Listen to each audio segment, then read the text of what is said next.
Szkoła frankfurcka zajmowała się tak zwaną teorią krytyczną. To jest teoria badająca różnice między ideami, na których się opiera społeczeństwo, a rzeczywistością.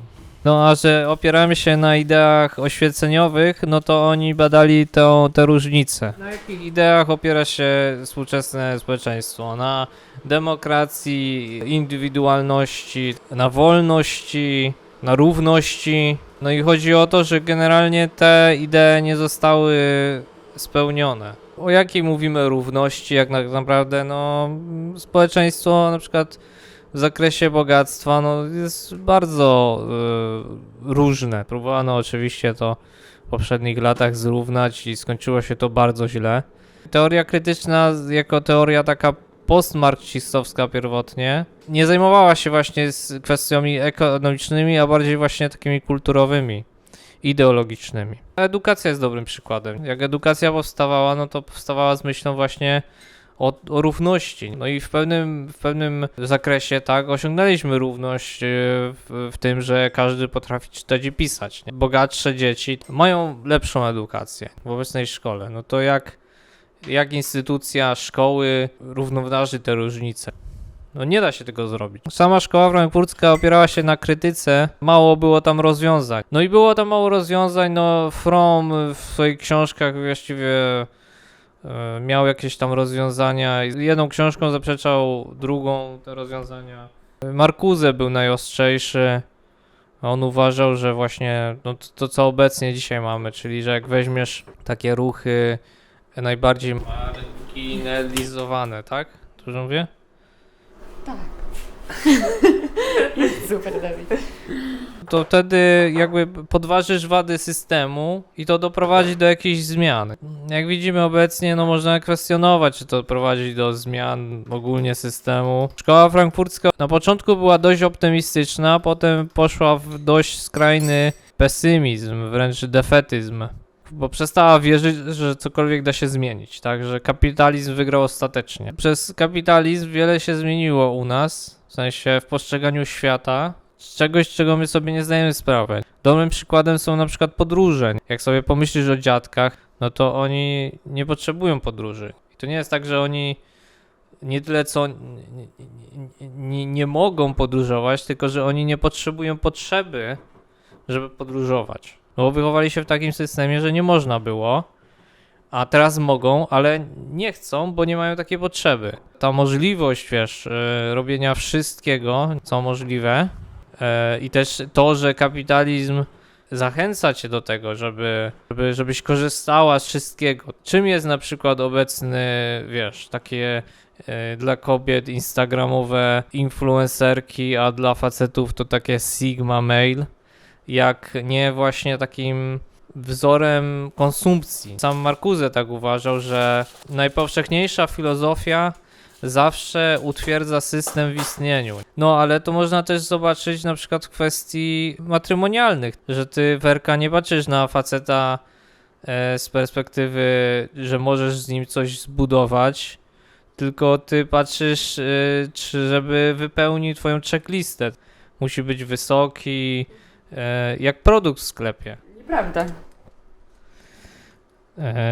Możesz z tym walczyć, ale prawda jest jaka jest, no. Bo to wiadomo, że się ma jakieś preferencje, ja nie o tym mówię, tylko że ty przez to, że masz taką możliwość wyboru, że sobie wejdziesz na aplikacje randkowe i sobie wybierzesz kogoś, ale to też z perspektywy facetów mówię, że wybierzesz sobie jak produkt w sklepie i dlatego możesz wybrzydzać. Dlatego może na przykład, nie wiem, że kobieta nie chce faceta o na przykład prawicowych poglądach. Wiesz, o co mi chodzi? Chodzi mi o takie bzdury, nie? Takie najdrobniejsze rzeczy możesz wybrzydzać po prostu, nie? No i to jest efekt właśnie możliwości. Kiedyś jak taka chłopka prosta rodziłaś się, o tym Fromm zresztą pisał, urodziłaś się w jednej wsi, już wiedziałaś, że tam umrzesz tak naprawdę. Znalezienie chłopa to była kwestia czasu, a nie wyboru. I wiesz, wszystko było z góry ustalone. A obecnie wstajesz rano i ty idąc do pracy zastanawiasz się, czy dobrze robisz, no bo mogłabyś robić coś innego, bo mogłabyś zarabiać więcej. Zresztą zobacz sobie na YouTube'a obecnie. Marcuse to nazywał zasadą wydajności. Ty masz checklistę, że ty musisz sprawdzać swoją wydajność. Wszystko cię zachęca do sprawdzania tej wydajności, żeby twoja wydajność była jak najwyższa, bo wtedy możesz mieć więcej. W każdym razie o tym była szkoła frankfurcka i teoria krytyczna. Mogę powiedzieć, że lubię, jak gadasz takie rzeczy.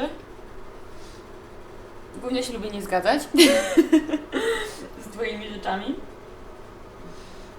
Aczkolwiek nie mam teraz czasu na niezgadzanie się, więc przepraszam. Mnie najbardziej nurtuje ten problem indywidualizacji. W sensie, i to nawet nie w kontekście samych jednostek, ale w kontekście dóbr kulturowych. Nie? Na przykład Adorno w szkole frankfurckiej zajmował się tematem muzyki. No i nie wiem, czy zastanawiałeś się kiedyś, dlaczego są albumy, one mają po 7-14 piosenek, każda od 3 do 5 i wszystko jest takie, wiesz, ustandaryzowane. Jest tak dlatego, że produkt, jeżeli wchodzi na rynek jakikolwiek, albo coś staje się produktem, obiektem sprzedaży, to musi ulegać standaryzacji, dlatego że to i z perspektywy konsumenta, jak i producenta jest łatwiejsze. A muzyka czy dobra kulturowe stały się produktem. One też musiały ulec standaryzacji. Na przykład dlaczego utwory mają po 3 minuty? No bo to był wymóg radia. Dlaczego był wymóg radia? No bo żeby generalnie radio miało odbiór i nie nudziło, musiało przyjąć taki format. Tak samo jest z albumami. Dla ciebie z perspektywy klienta jest łatwiej, jak wiesz, że album ma okładkę, ma tyle utworów, piosenki zazwyczaj trwają tyle, zamiast to by była, że ty kupujesz kota w worku, tak?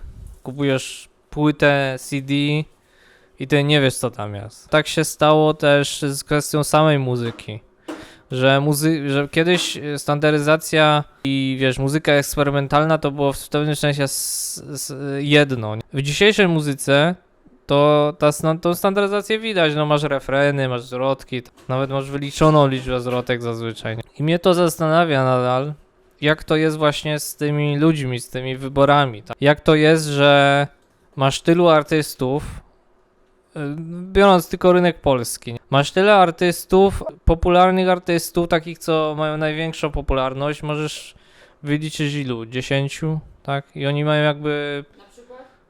no nie wiem, Sanach, Podsiadło, a ilu masz artystów w Polsce w ogóle, nie? Gdyby każdy był tak naprawdę indywidualnością, to podział w wyborze dóbr kulturowych powinien być bardziej wieloraki. Na przykład jak bierzesz taką przeciętną osobę w Polsce, to szansa, że one słuchają tego samego artysty powinna być nieduża. W praktyce jest tak, że jest bardzo prawdopodobna, że obydwoje słyszeli o Podsiadle, albo nawet nie, że słyszeli, ale ich słuchają, nie? Wiesz, o co chodzi. To wynika prawdopodobnie z tego, że po prostu jak masz algorytmy, tak, jak coś się sprzedaje dobrze, no to się to wciska ludziom, nie? No, że nawet jak sobie, nie wiem, skończyć się lista na Spotify, to od razu ci wrzuca podobne kogoś popularnego. Bo też jest największa szansa, że ci się spodoba, nie? Bo jest uniwersalny, bo jest dla każdego. No ale to świadczy o tym, że... Wiesz o co chodzi, że ludzie są tacy sami w kwestii gustu, nie? Albo tego, co można im wcisnąć. No to dlaczego tak jest? Wyjaśnij mi. Daj mi spokój teraz. Jest godzina prawie 22. Ja naprawdę mam inne rzeczy teraz. Robię tort, przypominam. To jest może pytanie retoryczne po prostu. No dlaczego tak jest? Wytłumaczenie jest dość trywialne i dlatego ono mi nie pasuje, bo wytłumaczenie by było to, że ludzie po prostu się tym nie zajmują. Ty jak słuchasz radia, nie? No to mogą ci wepchnąć wszystko, bo ci się po prostu podoba, bo ty to usłyszałaś, ale ty nie wiesz, dlaczego ci się to podoba. Więc... Chciałabym zauważyć, że coraz więcej osób rezygnuje z radia, dlatego że w radio lecą te same piosenki. Tak, no przez usługi streamingowe się to bardzo jakby tak, ale jednak mimo to na usługach streamingowych też masz artystów, którzy zjadają pół rynku. Owszem. No.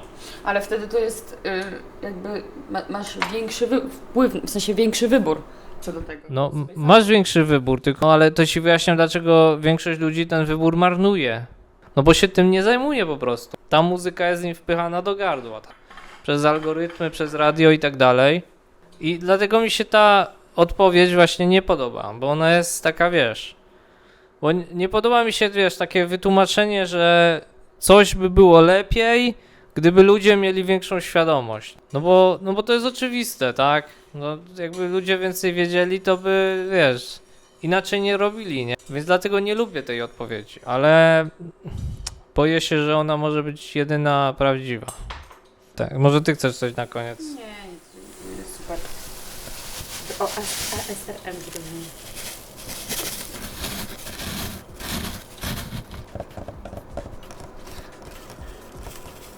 Nienawidzę ASMR. Piękne.